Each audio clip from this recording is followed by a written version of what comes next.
बिस्मिल्लाहिर्रहमानिर्रहीम। अस्सलाम वालेकुम रहमतुल्लाहि व बरकातुहू। हमारे सवालात का सिलसिला होता है हफ्तावार। तो एक सवाल आया, बल्कि सवाल नहीं, एक वीडियो आई है, वो डॉक्टर अफान कैसर की और उनके साथ डॉक्टर सुबैल इकराम है। तो उस वीडियो के अंदर जो है वो गुफ्तगू बड़ी अजीब हुई है। पाकिस्तान में कोई मुर्गी भी हलाल नहीं है और भी जो है मुर्दार की इलाइशों में पलती है, एस्ट्रोजन के टीके में पलती है, तो इसलिए जो है ना ये हराम है, मुर्दार है। शहर में जो है सेक्स क्राइम बढ़ रहे हैं।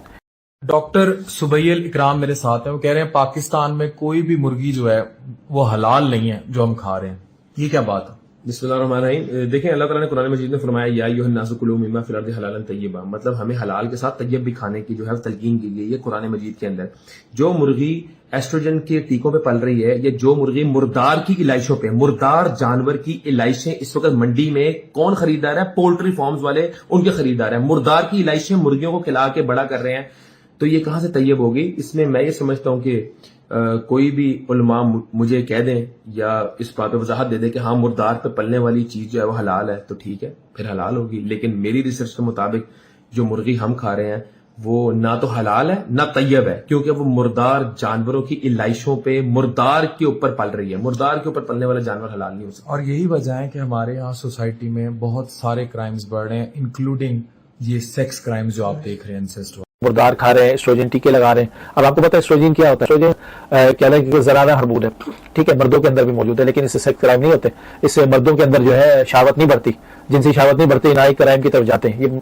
ये मेडिकल तौर पर भी ये बात गलत है। जो है ना, ये डॉक्टर अफान कैसर साहब ने किस तरह ये बात कह दी कि जो है ना ये सेक्स क्राइम बढ़ते हैं। आपकी ये रिसर्च भी गलत है और ये जो है मेडिकल तौर पर क्या, प्रैक्टिकल तौर पर भी आप इसे साबित नहीं कर सकते, क्योंकि एस्ट्रोजन जो है ये खवातीन का हार्मोन है, और अगर ये बढ़ता है मर्दों के अंदर, मर्दों के जिस्म में बढ़ता है, तो इससे शहावत बढ़ती नहीं है, बल्कि इससे शहावत मरती है। हमारे पास कितने लोग हैं मर्दाना कमजोरी का रोना रोते रहते हैं कि हमारे में इतनी कमजोरी है, ये है, ठीक है, और क्या है, हम उनको इन चीजों से रोकते हैं कि ये चीजें जो है आपके असबाब में से एक सबब है। आप कह रहे हैं कि इससे शहावत बढ़ती है, और डॉक्टर अफान कैसर साहब कह रहे हैं कि जो है ना इससे क्राइम बढ़ते हैं, सेक्स क्राइम बढ़ रहे हैं, और उसके पीछे जो है, यानी ये जो है हमारे माशरे में कहाँ हो रहा है? यानी अगर आप कह रहे हैं सेक्स क्राइम बढ़ रहे हैं, तो इसका मतलब औरतें जो है ये सारा कुछ कर रही हैं, यानी जितने भी जो क्राइम हो रहे हैं सब औरतें कर रही हैं, फीमेल कर रही हैं जो। तो आप कहेंगे फीमेल में इस तरह बढ़ रही है। दूसरी बात देखेंगे, प्रैक्टिकल तौर पे साबित ही नहीं है। आप मुर्गी की बात करें, मुर्गी के अलावा जो है दूसरे हराम चीजें जो है कितने दुनिया में कितने ममालिक में खा रहे हैं, तो क्या वो सारे जो है वो उनके अंदर ये जराइम बढ़ रहे हैं? एक तो देखिए इससे ग्रोथ जल्दी होगी, लेकिन जिनसी ताकत नहीं बढ़ती इससे। किसी ने कह दिया आपको इन चीजें खाने से जो है आपके अंदर जिनसी ताकत बढ़ती है। और दूसरी बात की जिनसी जराइम जो है किस वजह से बढ़ते हैं? ये रूहानियत की वजह से बढ़ते हैं। आप कहेंगे इसकी दलील क्या है? अश्शैतानु याइदुकुमुल फ़क़्र व यअमुरुकुम बिल फ़हशा। शैतान जो है गुर्बत का वादा करता है और फाशी का तुम्हें हुक्म देता है। ये बेहयाई फाशी जो है ये शैतान का महबूब अमल है, ठीक है। और ये जितने भी ये जिनसी जो जराइम है ये सब ये शैतानी अमल है और ये शैतान की तरफ से होते हैं। अब ये जिनसी ज्यादतियों के जितने वाकयात जो सामने आ रहे हैं, इसकी वजूहात क्या होती है कि ये रूहानी मरीज होते हैं। और आपको पता है ये रूहानी मरीज के अंदर जब बस आशिक से कहा जाता है, लवरजीत जिसे कहा जाता है, जिस इंसान को हो जाए, चाहे वो मर्द हो या औरत हो, तो उसे बुरे बुरे ख्याल आते हैं, गंदे गंदे ख्याल आते हैं, गंदे गंदे ख्वाब आते हैं, उसको मुख्तलिफ किस्म के जो है वाकयात नजर आते हैं कि मैं फलां के साथ जिना कर रहा हूँ, फलां के साथ कर रहा हूँ, ज्यादती कर रहा हूँ, या कोई उसके साथ ज्यादती कर रहा है। हर वक्त उसकी रगबत बढ़ी रहती है, ये शहावत उसकी इतनी बढ़ जाती है कि वो पागल हो जाता है, उसे हर वक्त हिजान सी कैफियत पैदा होती है, जिसे आप सेक्स कराई कर आप ये रूहानी बीमारी भी है, ठीक है। तो हर चीज को जो है समझे। और ये हमारे यहाँ अलविया ये कि रूहानी बीमारियों को मानते ही नहीं। हम तो समझते हैं कि बस सारी बीमारियां जो है वो जिस्मानी है या नफ्सियाती या रूह की बीमारियां है ही नहीं। हालांकि रूह की रूहानी बीमारियां है, और रूहानी बीमारियां सारी बीमारियों की जड़ है। अगर रूह बीमार है तो पूरा जिस्म बीमार है, नफ्सियाती तौर पर भी आप बीमार होंगे।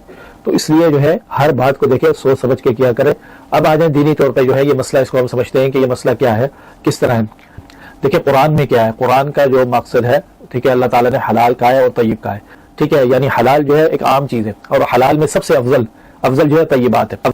और अल्लाह ताला ने तय्यबात खाने का हुक्म दिया। और ये तय्यबात मैं जो आज तक बोलता आ रहा हूँ, कितने लोग जानते हैं कि तय्यबात जो है अल्लाह ताला ने इसको हुक्म दिया, और हमारे पाकिस्तान में तय्यबात ना होने के बराबर है, ठीक है। हम जितनी भी हमारी खुराक है ये गैर तय्यबात पर मबनी है, लेकिन हराम नहीं है, हलाल है। जो लोग मुझसे मिलते हैं या इलाज करवाते हैं वो सब जानते हैं मेरा मौक़िफ़ क्या है इस बारे के अंदर। और ये भी मौक़िफ़ है कि कुरान करीम के मुताबिक अगर खुराक हमारी हो जाए और कुरान के मुताबिक अपना लाइफ स्टाइल इख्तियार कर लें तो कोई बीमारी नहीं टिकती। और फिर आप ये देखें कि इनके हराम होने का आपने फतवा दे दिया इतनी आसानी से। शेख इब्न बाज़ रहमतुल्लाह से यही सवाल पूछा गया था, ठीक है, भाई मुर्गियों के बारे में जो है ना, तो उन्होंने कहा था कि ये मतलब हलाल है। ये मुर्गियां जो है मुर्दार नहीं कहना चाहिए, लफ्ज़ मुर्दार और है, ये कहना चाहिए कि दीगर जानवरों की जो बकायात हैं, इलाइशें भी आ जाती हैं, दूसरी चीजें भी आ जाती हैं। और वो क्या क्यों खिलाई जाती हैं? क्योंकि उसके अंदर हार्मोन्स होते हैं तेजी से बढ़ने के, ग्रोथ करने के, तेजी से जो है ना। वो सिर्फ एस्ट्रोजन के इंजेक्शन नहीं लगाए जाते, और भी कई इंजेक्शन लगाए जाते हैं, IGF लगाया जाता है और कई लगाए जाते हैं उसके अंदर ग्रोथ के लिए जो है ना। सारे क्या है, अगर आप कहते हैं कि ये सब हराम है تو پھر ہمیں اپنے اوپر بھی دیکھنا چاہیے کہ ہمارا اپنا جسم تو حرام پہ نہیں پل رہا. یعنی ہماری خوراک جو ہے اگر آپ ان کو نکالیں, ہماری دیگر خوراکیں دیکھ لیں, ہماری سبزیاں فروٹ دیکھ لیں, سب فارمی ہے, کوئی یہ طیبات میں ہے ہی نہیں. اور یہ جتنی بیماریاں ہیں سارا کچھ ہے یہ غیر طیبات کی وجہ سے ہے. اس بات پر تو میں اتفاق کرتا ہوں ڈاکٹر سبیل اکرام کے ساتھ کہ یہ غیر طیبات میں سے. لیکن اگر ہم یہ فتویٰ لگائیں کہ کوئی مرغی بھی حلال نہیں ہے تو یہ غلط ہے. مرغی ہر جو ہے جتنی بھی ہیں حلال ہیں, اگرچہ ان کی نشو و نما جو ہے غیر طیبات سے اور ہر ان نیچرل طریقے سے ہوئی ہے. اور دوسری بات, شریعت کے اندر آپ اس کا حکم دیکھیں, پتہ ہوگا کہ نبی صلی اللہ علیہ وسلم نے جو جانوروں کے بارے میں حکم بیان کیا ہے اور حدیث کے اندر ہے, جلالہ جو ہے جو مردار کھاتا ہے, ٹھیک ہے, اور اس کے کھانے سے بھی منع کیا, اور پھر اس کے دودھ سے بھی منع کیا, اس کے سواری سے بھی منع کیا. اگر آپ کہتے ہیں کہ یہ ایسٹروجن کے ٹیکے وغیرہ اور ان چیزوں سے جو ہے یہ حرام ہے, تو پھر یہ بھینسوں کا دودھ بھی حرام ہو جائے گا. پھر یہ جو ہم پی رہے ہیں, آپ یہ کہیں کہ بھائی یہ ان چیزوں کے اوپر جو ہے یہ ان چیزوں پہ پل رہے ہیں جو غیر طیبات میں سے. کے اندر کیا شریعت کے اندر یہ دیکھیں, ابو موسیٰ رضی اللہ عنہ مرغی کھا رہے تھے. اب جو ہے ایک صحابی جو تھے وہ تغذب کا شکار ہوئے, تو انہوں نے ان کو بلایا, آ کے کھا لو, نبی صلی اللہ علیہ وسلم کو میں نے دیکھا ہے کھاتے ہوئے, تو تم بھی کھا لو. وہ یہ سمجھے کہ یہ جنگلی مرغی ہے اور جو ہے یہ حرام کھاتی ہوگی, مردار کھاتی ہوگی, تو اس لیے وہ تغذب کا شکار تھے.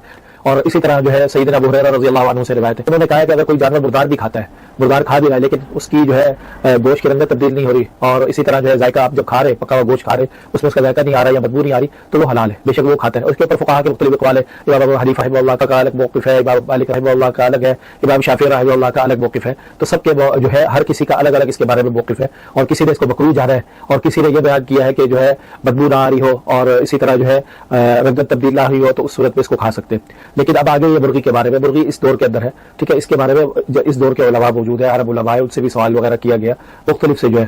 تو اس کے اندر یہی ہے, دیکھیں سب یہ کہتے ہیں کہ اب معاشرے میں اگر ہم جو نقصان بتا رہے ہیں, اگر یہ نقصان واقعی طور پہ حقیقی طور پہ ثابت ہو, تو پھر ساری جگہوں پہ یہ ہو رہا ہے. صرف پاکستان میں نہیں ہے یہ حرام, اگر آپ کہیں کہ فارمنگ والی مرغیاں ساری جگہوں پہ پوری دنیا کے اندر چل رہی ہے, صرف یہ پاکستان کا مسئلہ نہیں ہے. اور آپ اگر فتویٰ دے رہے ہیں تو یہ صرف یہاں کا نہیں ہے, سب ہے. اب میں یہ کہتا ہوں یہ غیر طیبات ہے, ٹھیک ہے, ہم نے قرآن کی پڑھی, قرآن کی میڈیکل طب ربی طب الہی جو ہے اس کی روح سے ہم یہ بات کرتے ہیں, تو یہ غیر طیبات میں سے آتا ہے. یہ فساد کا شکار ہو, یہ فساد جو ہے صرف اور صرف مرغیوں کے ساتھ نہیں ہو رہا, یہ فساد دودھ کے ساتھ بھی ہو رہا ہے, فروٹوں کے ساتھ بھی ہو رہا ہے, سبزیوں کے ساتھ بھی ہو رہا ہے. کوئی چیز نہیں بچی ہوئی ہماری جو ہے زمین میں, اللہ ماشاء اللہ بہت کم چیزیں. ہمارے یہاں تو آرگینک کی اصطلاح جانتا ہی کوئی نہیں ہے, اور کیا آرگینک جو ہے چیزیں کس طرح اگاتے ہیں, کس طرح کرتے ہیں. ہمارے یہاں سب کیمیکل چل رہا ہے, سمجھ. اس لیے یہ مرغی کا جو کہہ رہا ہے کہ یہ حرام ہے, یہ بالکل موقف غلط ہے. مرغیاں جو پاکستان میں ہم کھا رہے ہیں یا دنیا میں لوگ کھا رہے ہیں یہ حلال ہے, لیکن یہ طیبات نہیں ہے, غیر طیبات میں سے یہ موقف درست ہے. اس موقف کو آپ اختیار کریں. اور اس کا ایک اور آخر میں حل بھی بتا دیتے جو فقہا نے بیان کیا ہے کہ اگر کوئی ایسی مرغی ہے جس کو آپ کو لگتا ہے کہ وہ حرام پہ پلی ہے یا مردار کھا کے پلی ہے, تو اس کا طریقہ یہ کہ اسے 3 دن تک جو ہے آپ رکھ لیں